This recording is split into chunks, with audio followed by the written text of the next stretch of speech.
How would you feel if you were mixed with a technology? Or how would it feel to be a bionic man?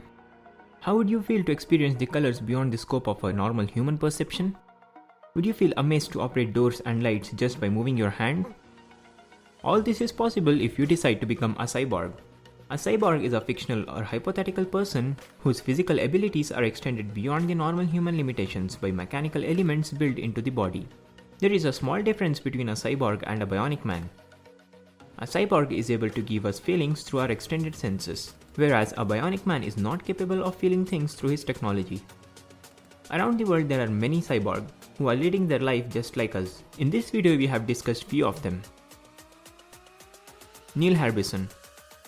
Although artist Neil Harbisson was born with achromatopsia, or in simple words extreme color blindness, that meant he could only see in black and white. He is now capable of experiencing colors beyond the scope of a normal human perception.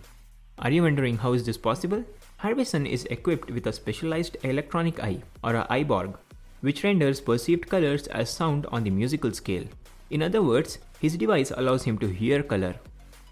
He has become so adapted to this device that his brain has formed new neural pathways that allow him to develop an advanced kind of perception. According to him, at first he had to memorize the names you give to each color, and he had to memorize the notes. But after some time, all this information became a perception, said Harbisson in a recent TED Talk. When he started to dream in colors, he felt the software and his brain had united. Harbisson is so passionate about his status as a cyborg that he has found the Cyborg Foundation, an international organization to help other humans become cyborgs. Kevin Warwick. A professor of cybernetics at the University of Reading in United Kingdom, Kevin Warwick takes his work seriously. So seriously, in fact, that he and his work has become one. Warwick is the founder of Project Cyborg. Using himself as the guinea pig, he is on a mission to become the world's most complete cyborg. Warwick has been experimenting with various electronic implants since 1998, when he installed a microchip in his arm that allowed him to operate doors, lights, heaters, and other computers remotely as he moved from room to room. Jesse Sullivan. Cyborg technology is perhaps most immediately useful for a person who has a limb amputated. In a future, we can imagine a world where every amputee is equipped with new robotic limbs that are connected to their nervous systems, capable of being operated just like normal limbs.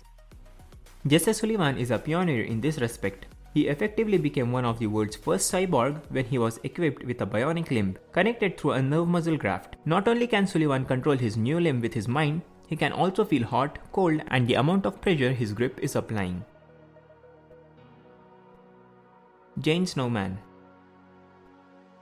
After a pair of horrific accidents, Jane Snowman was struck blind in both eyes, but he never gave up hope that he would someday see again. That dream became a reality when in 2002, Snowman became the first person in the world to receive an artificial vision system. His electronic eye is connected directly to his visual cortex through brain implants.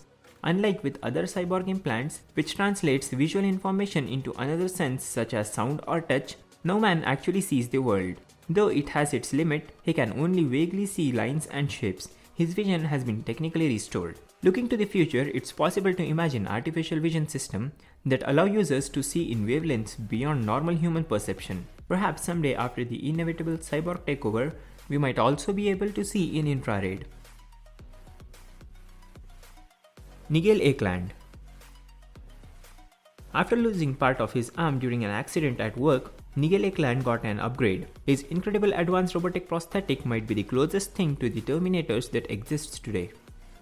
Eklund controls the arm through muscle movements in his remaining forearm. The range of movement is truly extraordinary. He can independently move each of his 5 fingers to grip delicate objects, or even pour a liquid into a glass. He is even equipped with one alarming grip called the trigger grip. Claudia Mitchell. Claudia Mitchell became the first woman to become a cyborg when she was outfitted with a bionic limb. Her robotic arm is similar to the one installed on the fellow cyborg Jesse Sullivan. The limb is connected to her nervous system, allowing her to control it with her mind. The range of motion is extraordinary, allowing her to use it for cooking, for holding a laundry basket, for folding clothes, and all kinds of daily tasks. Jerry Jalava. Jerry Jalava is the perfect example of how you don't need to be a robotics mastermind to become a cyborg. You can pretty much do it yourself. After losing a finger in a motorcycle accident, Jalava decided to embed a 2GB USB port into his prosthetic. It doesn't upload information directly into his nervous system, or in other words, the matrix, but it's at least useful than a USB keychain.